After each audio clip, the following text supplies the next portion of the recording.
Depuis 2012, la bière d'œuf est floutée à la télé en France à cause de la loi E20 qui interdit la pub pour l'alcool afin de protéger les jeunes. Et oui, la bière d'œuf existe vraiment. Une censure légère qui n'est rien comparée à ce que la série a subi dans d'autres pays, et notamment au Royaume-Uni où ils ont la gâchette facile. Les extraits censurés s'y comptent par centaines, ils ont même sorti un DVD avec des épisodes censurés, les Simpsons, trop chaud pour la télé. Et parmi eux, il y a le Papa Flingueur. Après être allé voir un match de foot qui provoque une émeute et plonge Springfield dans le chaos, Homer cherche une arme pour défendre sa famille. Il obtient un petit revolver, et on connaît tous Homer, lui donner une arme, c'est sûrement la pire idée possible. Ferme les yeux, Marge, j'ai une surprise pour toi. C'est bon, tu peux les ouvrir.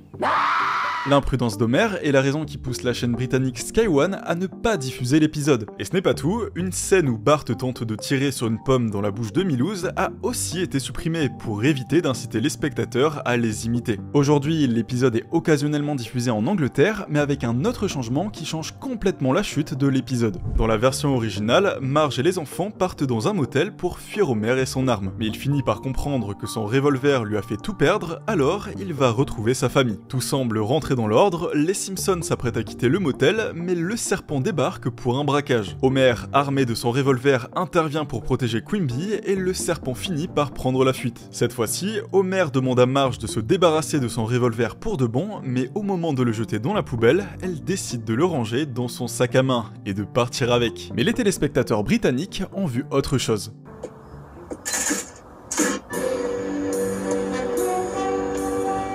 Un autre épisode qui a fait grincer des dents dans plusieurs pays, c'est l'herbe médicinale. Au début, Homer se fait attaquer par des corbeaux qui lui picorent les yeux. Pour calmer la douleur, le docteur Hibbert lui prescrit de la marijuana médicale. Un sujet toujours sensible dans de nombreuses cultures, et le vrai problème, c'est qu'Homer en devient accro. C'est d'ailleurs de là que vient cet extrait qu'on voit partout sur les playlists de musique chill. Très vite, la substance change complètement la personnalité d'Homer. Il devient une vraie star au boulot, riant aux blagues nulles de Monsieur Burns et décrochant une promotion de vice-président exécutif de la centrale nucléaire. Mais sa famille s'inquiète pour lui, car sa consommation n'est plus juste médicale. Tu n'as plus besoin de te droguer, Homer.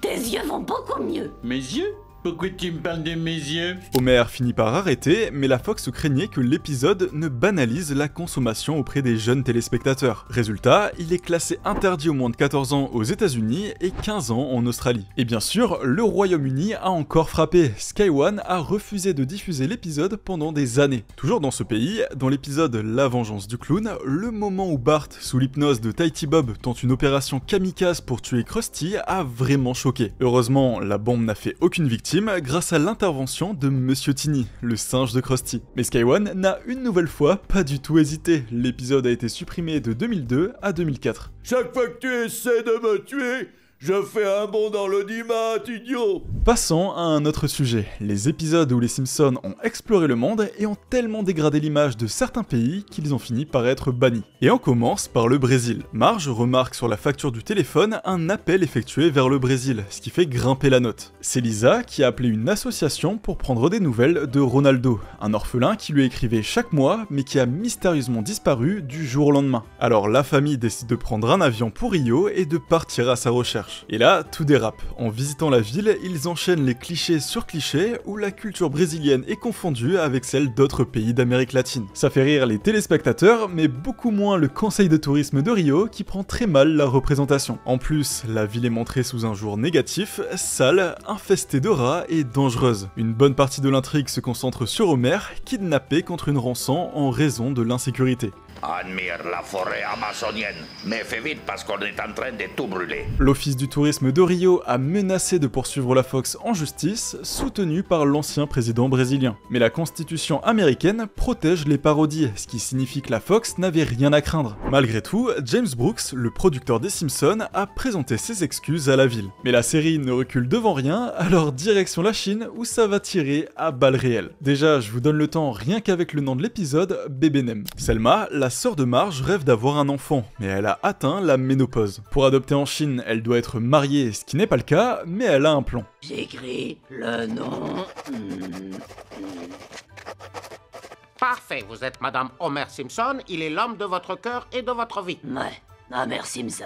La famille s'envole pour la Chine afin d'accompagner Selma dans son projet. Sur place, ils croisent des moines Shaolin qui humilient Homer, puis découvrent la tombe de Mao Zedong. Regardez-le dormir. Il ressemble à un petit ange qui a tué 50 millions de gens. Waouh, c'était osé, mais ça ne s'arrête pas là. Quand les autorités chinoises découvrent la supercherie de Selma, elles lui retirent son bébé. Homer tente alors une mission sauvetage en se déguisant en Bouddha, mais raté. Et là, il y a la scène qui a fait exploser la censure. Une parodie du célèbre cliché de la place Tiananmen. On y voit Selma seule face aux forces de l'ordre et un panneau indiquant « Place Tiananmen ». Il ne s'est rien passé. Bon, bah sans surprise, la Chine qui tente d'effacer cet événement de l'histoire a banni l'épisode. Mais ça, ce n'était que le premier tacle adressé à la Chine, car les Simpsons ont remis ça il y a pas si longtemps, dans la saison 34, avec l'épisode Lisa en colère. Admirez la splendeur de la Chine, des mines de bitcoin, des camps de travaux forcés où les enfants font des smartphones et des romances. Allez, il en fallait pas plus pour que l'épisode soit immédiatement censuré et rendu introuvable sur Disney+ à Hong Kong. Ça fait penser à un autre épisode, ou plutôt à un générique très spécial. Depuis plusieurs saisons, certains gags du canapé sont confiés à des artistes indépendants. Et parmi eux, le mystérieux street artiste Banksy a eu carte blanche, et il a livré quelque chose de particulièrement sombre. À la fin du générique, après que les Simpsons se soient installés sur leur canapé, la caméra recule, pour révéler que l'image fait en réalité partie d'un atelier de production en Asie. On découvre alors un immense entrepôt où des ouvriers épuisés font des dessins des Simpsons. Une artiste tend l'un d'eux à un enfant pieds nus qui le plonge dans une cuve d'acide, des squelettes jonchent le sol et plus bas, des chatons sont jetés dans un broyeur pour servir de rembourrage aux peluches. Les jouets sont ensuite placés dans un chariot tiré par un panda triste, conduit par un homme armé d'un fouet. Plus loin, un autre employé utilise une licorne malade pour percer des trous dans les DVD, et la scène se termine sur une version sinistre du logo de la Fox. C'est sombre et pourtant Banksy voulait aller encore plus loin. Son storyboard original montrait même les ouvriers portant des chapeaux coniques. Au final, 95% de son idée a été conservée, mais au moment de l'animer en Corée du Sud, le studio Acom et son fondateur Nelson Shin étaient réticents. La séquence donnait l'impression que les animateurs travaillaient dans des ateliers clandestins alors qu'ils ont des studios qui font parfaitement le job. Bon, après la Chine et la Corée, cap sur le Japon. Dans l'épisode Le pire du soleil levant, les Simpsons sont presque ruinés, mais ça ne les empêche pas de s'offrir des vacances de dernière minute à Tokyo. Sur place, Homer découvre la magie des toilettes japonaises high-tech, Lisa le jardin impérial, jusque-là tout va bien, mais la suite va déranger. La fabrique de Kili, les chats en peluche. La blague sous-entendant que Hello Kitty serait fabriquée avec de vrais chats n'a pas du tout fait rire les japonais, tout comme la scène qui suggère que les animés provoquent des crises d'épilepsie. D'accord.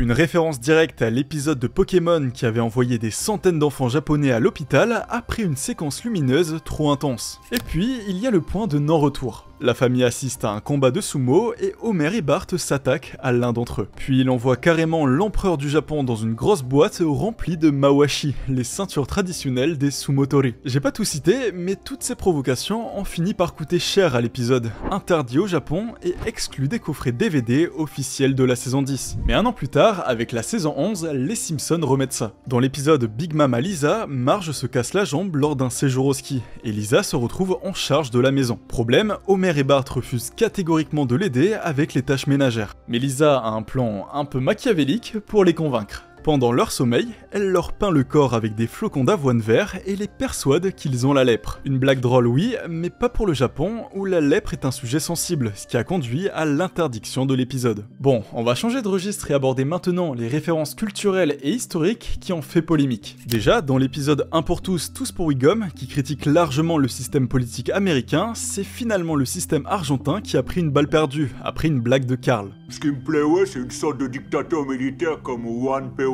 Quand tu disparaissais, t'étais vraiment disparu. Il fait référence à la guerre sale, une période tragique de l'histoire argentine où des milliers de personnes ont été enlevées et disparues. Un épisode de plus banni portant le total à 10, et le suivant est encore plus controversé. Lac Terreur est l'un des meilleurs épisodes des Simpsons, avec une référence au réalisateur Scorsese. Tahiti Bob revient à Springfield, menaçant Bart de le tuer. La famille entre alors dans un programme de protection des témoins et déménage sous un faux nom. Mais Bob les poursuit jusqu'au lac Terreur pour accomplir sa mission. Le running gag des râteaux qui assomment Tahiti Bob est excellent, mais une autre scène qui n'apporte rien du tout à l'intrigue a posé des soucis. Et voici Mudpin! En Allemagne, les références au nazisme sont strictement encadrées. La croix gammée ne peut être montrée que dans un cadre historique ou éducatif, ce qui a entraîné une version censurée de l'épisode diffusée seulement 6 ans après sa sortie initiale. Un autre sujet sensible, c'est la religion. Dans l'épisode À la recherche de Monsieur Goodbart, une parodie de Pokémon Go, la série a fait une sortie maladroite qui a énervé l'église orthodoxe. Si vous permettez, vous deux... Écoutez, ce jeu est, ou du moins était, mieux que Jésus, ok? On est tombé bien bas de nos jours.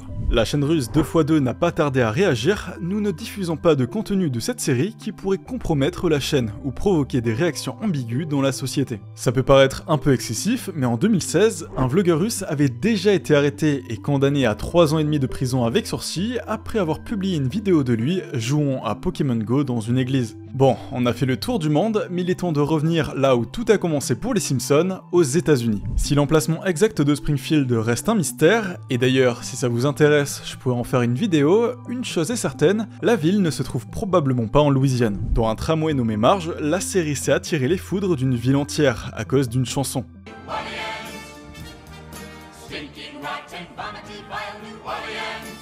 La Nouvelle-Orléans y est décrite comme un repère de pirates et d'ivrognes, entre autres. Une simple blague, mais pas pour les habitants.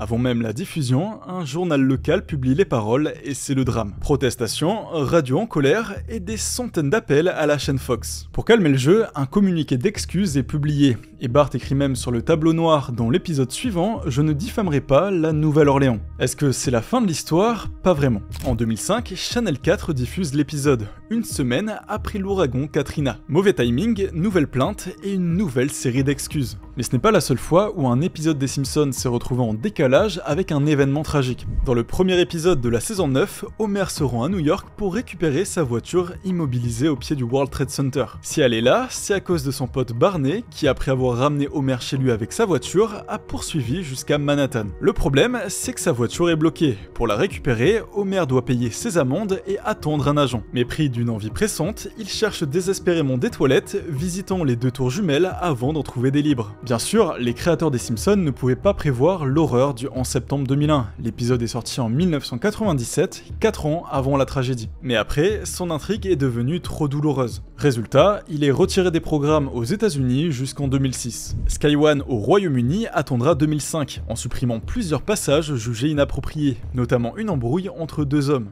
Mon vieux, appelez le numéro qui est sur le sabot. Je suis désolé pour ce type, il colle tous les demeurés dans la tour numéro 1. Je vais venir t'en mettre Ouais, une. c'est ça, Attends, bouge pas. Toujours aux États-Unis, l'épisode Spartacus a aussi mis un peu de temps avant d'être rediffusé. Dans cet épisode, Homer et ses amis du bar célèbrent la victoire de l'équipe de baseball locale en saccageant l'école. Mais au lieu d'en assumer les conséquences, ils en laissent la responsabilité aux enfants. Le chef Wiggum impose un couvre-feu strict. Tout enfant surpris dans la rue après la tombée de la nuit sera abattu. Évidemment, il ne met pas cette menace à exécution et se contente d'emmener les enfants qu'il trouve à son poste. Mais ce genre de réplique, associée à une autre phrase, a pris une tournure particulièrement sombre. Yeah, that sniper at the All-Star game was a blessing in disguise. En 2002, une série de terrifiantes attaques de snipers frappe la ville de Washington dans la vraie vie. Alors, face à cette triste coïncidence, certaines chaînes comme la BBC2 ont préféré attendre quelques mois avant de rediffuser l'épisode. Autre événement tragique qui a conduit à la censure, la catastrophe nucléaire de Fukushima. Bon, vu qu'Homer bosse dans une centrale nucléaire, c'est un peu compliqué de censurer tous les épisodes où elle apparaît, et honnêtement, ça ne servirait à rien. Mais après Fukushima, la chaîne ProSieben en Allemagne, Autriche et Suisse a quand même voulu limiter la diffusion de certains épisodes qui évoquent les dangers du nucléaire. Par exemple, l'épisode Marge a trouvé un boulot a été retiré à cause de cette blague. Vous serez un peu comme Pierre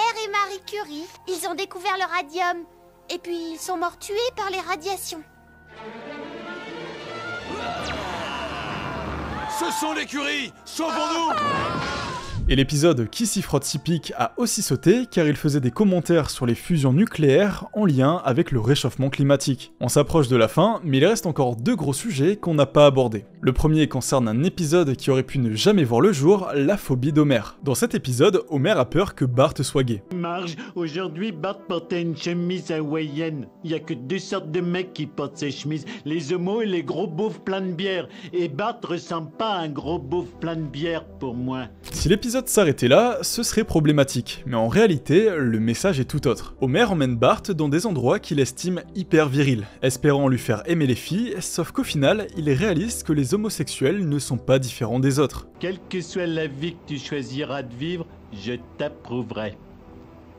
L'épisode voulait simplement faire passer un message d'acceptation. Mais à l'époque, la Fox n'était pas du tout d'accord. Les censeurs étaient mal à l'aise, refusaient qu'on utilise le mot gay, et plus globalement, ne voulaient pas que l'homosexualité soit le thème principal de l'épisode. Le sujet et le contenu de cet épisode sont inacceptables pour diffusion. L'épisode, tout droit revenu des studios d'animation, est prêt à être jeté à la poubelle, mais miracle, le président de la Fox se fait licencier et remplacer, tout comme les censeurs. Les nouveaux récupèrent l'épisode et leur seule note est diffusion possible.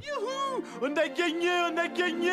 Ok, du coup, l'autre sujet qui n'a pas du tout plu, c'est le fait de mettre un enfant en danger. Dans Maggie et les gangsters, Marge décide de faire baptiser Maggie. Homer, lui, cherche un parrain idéal, et après que Gros Tony ait sauvé la vie d'Homer et Maggie, ils finissent par accepter, à contre-cœur, qu'ils prennent ce rôle. Mais évidemment, ça tourne mal, Gros Tony commence à l'attirer dans le milieu de la mafia. Pour cette raison, l'épisode est indisponible en République tchèque. Pourquoi celui-là en particulier, alors que dans les Simpsons, les enfants se retrouvent quasiment tout le temps en danger? Aucune idée. En tout cas, je pense avoir fait le tour des épisodes bannis, mais si ça vous intéresse, dans ma dernière vidéo, je parle d'un autre épisode qui est encore aujourd'hui interdit dans le monde entier. Merci d'avoir regardé jusqu'ici, n'hésitez pas à liker et à vous abonner, en plus je vais bientôt pouvoir augmenter le rythme de mes vidéos, et sur ce, je vous dis à très bientôt.